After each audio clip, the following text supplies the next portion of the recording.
بھارتی فوج کی لائن آف کنٹرول پر بلا اشتعال فائرنگ ISPR کے مطابق بھارت کے بکسر سیکٹر میں شہری آبادی پر گولہ باری سے 2 افراد زخمی ہو گئے۔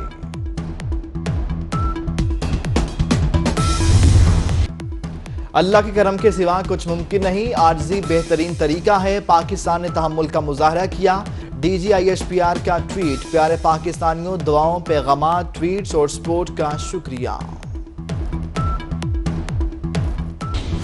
سعودی وزیر خارجہ آج پاکستان پہنچیں گے، عادل الجبیر پاکستانی قیادت سے اہم ملاقاتیں کریں گے۔ وزیر خارجہ شاہ محمود قریشی اور آرمی چیف سے چینی نائب وزیر خارجہ کی ملاقات، پاک بھارت کشیدگی اور خطے میں امن و امان کی صورتحال پر تبادلہ خیال۔ آرمی چیف سے German chief of defence staff بھی ملے، سیکورٹی صورتحال پر گفتگو۔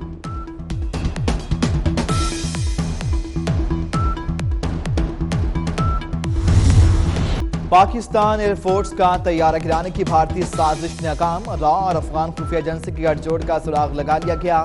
بھارت خفت مٹانے کے لیے پاک فضائیہ کا کم از کم ایک طیارہ گرانا چاہتا ہے۔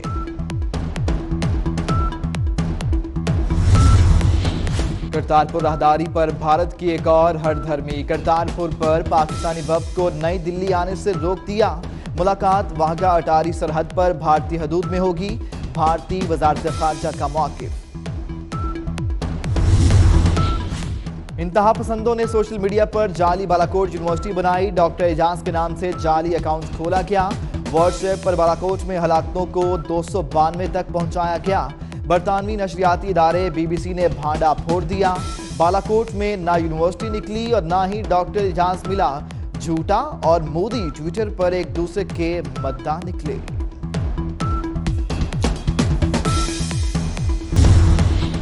محکمہ داخلہ پنجاب کے مطابق میاں نواز شریف کے سینے میں درد ہے مگر اسپتال منتقل کرنے کی ضرورت نہیں۔ نواز شریف کو فی الحال اسپتال منتقل کرنے کی کوئی بڑی وجہ نہیں۔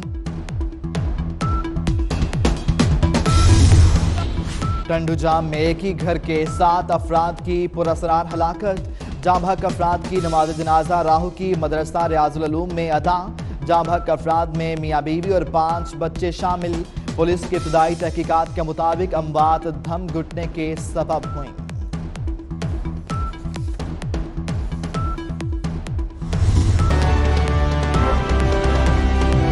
سیٹلائٹ تصویر نے بھارتی جھوٹ پر مہر ثبت کر دی ہے۔ برطانوی نیوز ایجنسی نے سیٹلائٹ تصویر جاری کی ہے جس میں دیکھا جا سکتا ہے کہ بالاکوٹ میں جس عمارت کو بھارت کی جانب سے نشانہ بنانے کا دعویٰ کیا جا رہا تھا اس کی چھت پر سوراخ ہے، نہ ہی دیواروں کو کوئی نقصان پہنچا ہے۔ سیٹلائٹ تصویر میں عمارت بالکل درست حالت میں موجود ہے۔ بھارت نے دعویٰ کیا تھا کہ حملے میں عمارت تباہ ہوئی اور 300 افراد مارے گئے، لیکن یہاں پر تو صورتحال بالکل مختلف ہے۔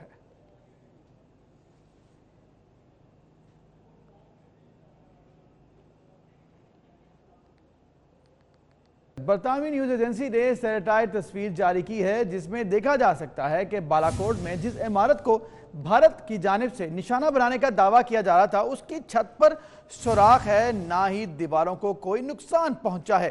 سیٹلائٹ تصویر میں عمارت بالکل درست حالت میں موجود ہے۔ بھارت نے دعویٰ کیا تھا کہ حملے میں عمارت تباہ ہوئی اور 300 افراد مارے گئے، لیکن یہاں پر تو صورتحال بالکل مختلف ہے۔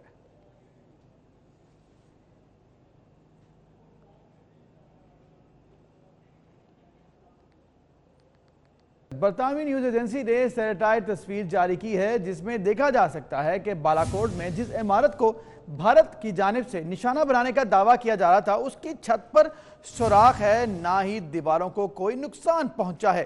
سیٹلائٹ تصویر میں عمارت بالکل درست حالت میں موجود ہے۔ بھارت نے دعویٰ کیا تھا کہ حملے میں عمارت تباہ ہوئی اور 300 افراد مارے گئے، لیکن یہاں پر تو صورتحال بالکل مختلف ہے۔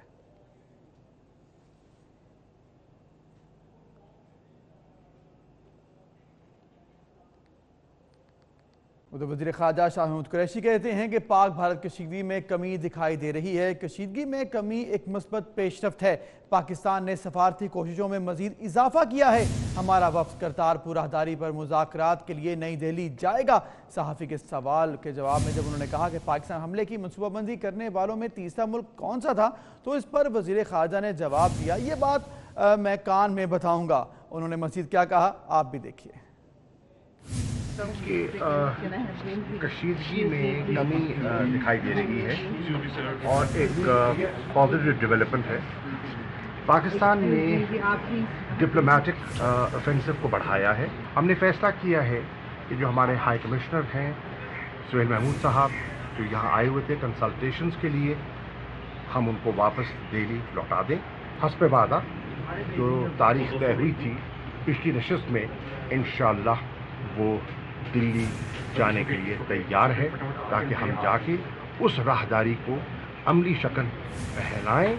और मुझे खुशी है कि जो हमारा नुक्ता नज़र था उसकी हकीकत भी दुनिया के सामने आ गई है और आज लोग उसको वज़न दे रहे हैं। मैं उम्मीद करता हूं कि अगले चंद दिनों में हालात मज़ीद बेहतर। तीसरा मुल्क कौन सा था?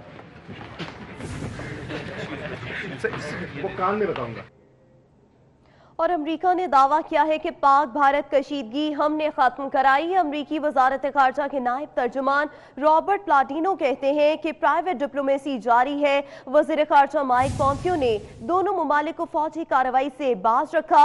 रॉबर्ट प्लाटिनो कहते हैं कि आइंदा कोई भी मिलिट्री कार्रवाई सूरत हाल मजीद खराब कर सकती है। पाकिस्तान और भारत को कशीदगी खत्म करने के लिए मजीद इकदाम करने चाहिए। अफगान तालिबान से मुज़ाकरात में पेशरफ्त हो रही है। चाहते हैं अफगान अमन मुआहिदा जल्द तय पा जाए। तो आपको बताते चलें कि अमेरिका ने इस तमाम तर मामले का क्रेडिट लिया है और इसी हवाले से अमरीकी वजारत खारजा के नायब तर्जुमान रॉबर्ट प्लाटिनो का कहना है कि प्राइवेट डिप्लोमेसी जारी है।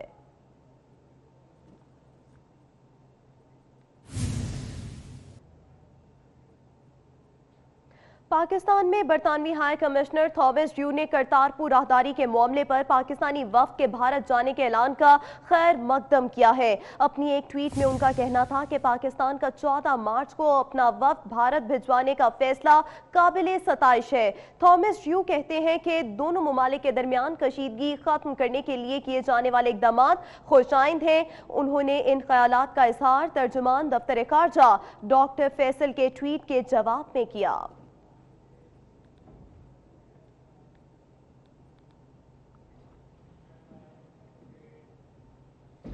उधर DGISPR major general Asif Ghafoor कहते हैं कि लाइन ऑफ कंट्रोल पर भारतीय जारहियत जारी है। पाकिस्तान ने भारत के 2 तैयारे मार गिराए। भारतीय पायलट को गिरफ्तार किया गया, बाद में रिहा कर दिया गया। पाकिस्तान नहीं चाहता कि खत्ते काम मुतासर हो। 2014 से नेशनल एक्शन प्लान पर अमल जारी है। जमात उद दावा और फलाह इंसानियत फाउंडेशन पर पाबंदी का फैसला जनवरी में हुआ था। से 28 फरवरी तक काफी जो है तनाव रहा। 26 को उन्होंने एग्रेशन किया, 27 को हमने रिस्पांस दिया और वो आपने देखा कि क्या उसका रिजल्ट निकला। उनके 2 तैयारे मार के गिराए, एक पायलट उनकी डेथ हुई, एक पायलट हमारे अरेस्ट में था जिसको रिलीज कर दिया। 2014 में नेशनल एक्शन प्लान बना। Let me share it here today कि इसको इनिशिएट भी आर्मी ने किया था, सजेस्ट किया था गवर्नमेंट को पोस्ट APS कि हमें एक नेशनल एक्शन प्लान बनाने की जरूरत है, जो फिर बना और उसको अल्हम्दुलिल्लाह यूनानिमसली तमाम पॉलिटिकल पार्टीज ने एंडोर्स किया और उसके ऊपर एक्शन करने के लिए 2014 से काम शुरू हो गया। ये जो आज प्रोस्क्राइब्ड हुई हैं, नोटिफिकेशन फॉर्मली हुआ है इनको फलाह इंसानियत को और दूसरे को बैन करने का, ये डिसीजन भी जनवरी में हुकूमत ने ले लिया था और आर्मी की इनपुट उसमें शामिल थी। अनफॉर्चुनेटली ये जनवरी में अनाउंस नहीं हो सका और जब ये 21 फरवरी को NSE हुई है तो उसमें ये फिर प्राइम मिनिस्टर ने फिर ये डायरेक्शन दी कि ये काम करें। माशाल्लाह तमाम पॉलिटिकल पार्टीज ने इस वक्त एक जुबान होके जो प्रिवेलिंग एनवायरनमेंट है उनके खिलाफ एक बयान दिया है और रिजॉल्व भी शो किया है। इंशाल्लाह पाकिस्तान ने उस तरफ जाना है कि हमने अपने तमाम मसलों को हल करना है। प्राइम मिनिस्टर ने अपनी वेरी क्लियरली ये कहा था कि आप हमें बताएं और जब उन्होंने बताया है तो इमीडिएटली प्राइम मिनिस्टर ने कीपिंग हिज वर्ड्स उनको अरेस्ट भी किया है मिनिस्ट्री ऑफ इंटीरियर ने। तो अरेस्ट करके इन्वेस्टिगेशन होगी, कोई उन्होंने एविडेंस दिया या हमसे कोई एविडेंस निकला तो हम अपने मुल्क के इंटरेस्ट में ये करेंगे, नॉट बिकॉज कि इंडिया ने ये कहा है, because we are absolutely sure कि इसके अंदर हमारा हाथ नहीं है। भारतीय वज़ीर आज़म नरेंद्र मोदी ऑपोजिशन और अवाम के सवालात से घबराकर पाकिस्तान को धमकियां देने पर उतर आया। कहता है चुन चुन कर हिसाब लेना उनकी फितरत है। मजीद क्या कहा, आइए देखते हैं। हुकूमत ने इस्लामाबाद में कलादन तंजीमों के ज़ेर इंतज़ाम चलने वाली मसाजिद और मदारस का कंट्रोल संभाल लिया है। इन मसाजिद और मदारस में मस्जिद कुबा, मदरसा खालिद बिन वलीद, मदरसा ज़ियाउल कुरान शामिल है। महकमा औकाफ ने मसाजिद के नए इमाम और खतीब मुकर्रर कर दिए हैं।